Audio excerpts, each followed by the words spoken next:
Hebrews 11 is sometimes referred to as the Hall of Faith. And while I often think of that as common knowledge, at least among theologians, I will confess I didn't see that referenced anywhere in my research and studies for this sermon. Instead, I remember hearing that term, Hall of Faith, in my youth growing up. Now, regardless of the term's authenticity or renown, I think the phrase still fits. Hall of Faith, as you likely figured out, is a play on Hall of Fame, and it highlights that Hebrews 11 is full of some of the heavy hitters of our faith. The chapter opens with the definition of faith and then begins its list of great exemplars. From Noah to Abraham to Moses to David, many of us are familiar with these names that we find in this chapter. There's great history here, and the grandeur is intentional. You see, Hebrews is a unique book in our Bible. We have many different styles of writing throughout the Bible: poetry, prose, epistles, which are letters, lamentations, and even apocalypses. But Hebrews is the only book that is often interpreted as a sermon. That's right, the writing style and voice of Hebrews leads most scholars to presume this was not a letter, but a sermon. So what's the difference? Well, a letter tends to be more specific. It has a more specific audience and calls out more specific contexts and challenges for that audience. That being said, Hebrews still has a presumed audience. It was Roman believers, likely comprised of both Jews and Gentiles. And Hebrews still has a focus. The focus is to encourage hearers in their faith. Now, one scholar expresses it like this: if Hebrews is a sermon, the author is a preacher. Preachers speak in metaphorical language to help their audience visualize what is and what can be, and to consider where they are now and where or how they can be. I think that's a pretty good definition, and I think it applies aptly to Hebrews as well. Now, another theologian, Thomas Hanks, highlights that of all of the Christian scriptures, Hebrews most frequently cites the Hebrew Bible. And when it does, it always offers new interpretations of the text. Now, based on these claims, I think we can begin to understand why Hebrews is interpreted as a sermon. It likes to speak in flowery language and quote biblical texts to make its points. And if that is the case, then it might be interesting to know who wrote this sermon. Who is the ancient preacher? Unfortunately, like most of the Bible, we aren't really sure who wrote or preached the book of Hebrews. Some traditions consider that this is among the Pauline epistles, but most reject that idea now. Other potential authors that have been suggested include Apollos, Barnabas, Luke, Silas, Priscilla, Aquila, Philip, Timothy, Clement of Rome, just to name a few. Of those, one in particular stands out: Priscilla. Priscilla is the only female on that list, and she has been argued by numerous scholars to be the most likely author of the book of Hebrews. Based on the context clues from the book, it is presumed that the author would have been a member of a house church shortly after Paul's death. And when looking through the Pauline epistles for likely references, Priscilla's name and character continues to rise to the top. Now, like all good theories, there are holes and gaps in the argument, and yet this is still worth taking note of. Just imagine for a moment if we could definitively say that one of the books in our Bible was written by a woman. And to be clear, there are other books in the Bible that may also have been written by a woman. But since this is not just a book, but a sermon, that would also mean that the oldest extant sermon we have was written by a woman. The first recorded example of a preacher would be a woman. How glorious would that be? And while we can't say that for certain, if we get back to our text for today, we can say for certain that the author lifted up multiple women by name in the Hall of Faith. And that's worth noting in its own right. Women are not merely standing on the sidelines. They are to be lifted up and lauded as exemplars of our faith.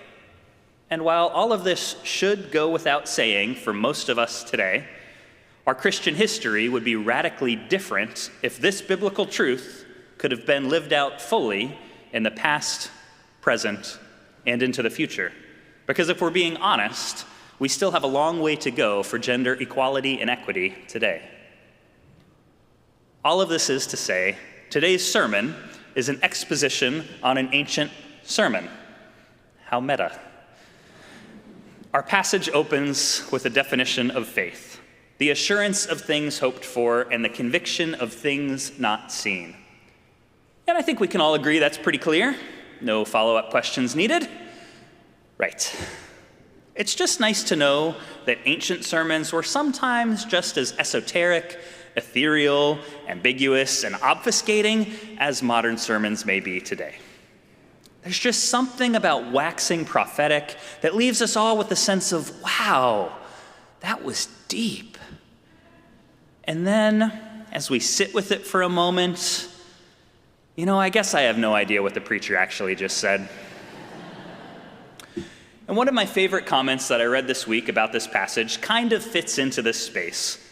Thomas Hanks wrote this: "While many moderns profess not to believe in the personal, infinite, triune God revealed decisively and finally in Jesus Christ, probably no one is really a thoroughly consistent materialist. Even purported dialectical materialists make strident demands for justice, expound at length about the meaning of history, and exhort us to maintain firm our hope as we work to bring in the promised utopia. Hebrews is more upfront in making explicit the conviction that only faith can give objective reality to objects of hope, that is, make the present the desired future." I think we can all agree that that was deep. And yet most of us can also likely agree that we have no idea what was just said. So let me try to put it in more accessible terms. Hanks is saying that many modern thinkers, many people like us, struggle with the ideas of the unknown, like the miracle stories, resurrection, the Trinity, etc. At the same time, most modern thinkers also recognize that there are things in this world that we can't understand or explain. And the argument is that Hebrews is simply calling this out and providing us with an outlet for living into this juxtaposition. What do we do with those things about our life and universe that we don't understand just yet? We must take them in faith. In part, I think this is what verse 1 is trying to point us towards. Faith helps us to fully commit to our hopes and dreams. We do not yet know how things will turn out, but a fervent faith will help us to remain focused on our goals. And it will help us to actualize and manifest these hopes and dreams into reality. It may not always work out the way that we hope, but our faith is still a significant help for the journey. With that definition and understanding in mind, what follows should be a list of biblical heroes who stepped out into the unknown long before Elsa from Frozen, with a faith that helped calm and assuage their anxieties. And while our lectionary passage skips verses 4 through 7, I wanted to briefly highlight them here. In verse 4, we are reminded of Abel, who offers to God a more acceptable sacrifice than his brother Cain. Some may recall this story as the first sibling rivalry and murder in the Bible. Interestingly, this story is also the first time we encounter the word sin in our Bible. And like all of the individuals referenced in Hebrews 11, we could spend a whole sermon series on just this individual. But for our purposes today, suffice it to say that the conflict between Cain and Abel is fraught. Modern scholars don't fully understand why God preferred Abel and his offerings over Cain's. And all that the Hall of Faith is stating is that Abel lived by faith. Even after entering into the unknown of death, Abel's legacy of faith continues to live on. The next person that we skipped over is Enoch. Enoch is probably not a household name for most of us, but he is one of the few people in our Bible that messes up one of my favorite quotes attributed to George Bernard Shaw. The statistics on death are quite impressive. 1 out of every 1 people die. That's right, Enoch is rumored to have escaped death and simply taken up residence with God after 365 years of living. This alone should be enough evidence of Enoch's great faith. And so the final name we glossed over was another well-known ark builder, Noah. His story of faith adorns our church hall that leads down to the library. Noah accepted God's assignment to build an ark and, as the story goes, by faith was able to see the project through to completion. And that brings us back into our lectionary passage for today. These final 8 verses contain both the patriarch and matriarch of our faith, both Abraham and Sarah.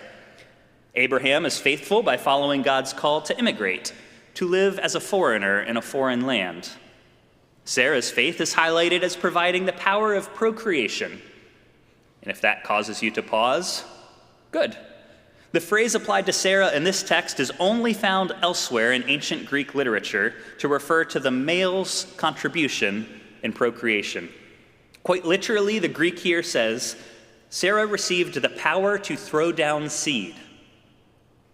Again, we could spend copious amounts of time considering the conceptual implications of this passage, but for our purposes today, suffice it to say that Sarah's faith is credited for the conception of their child, Isaac.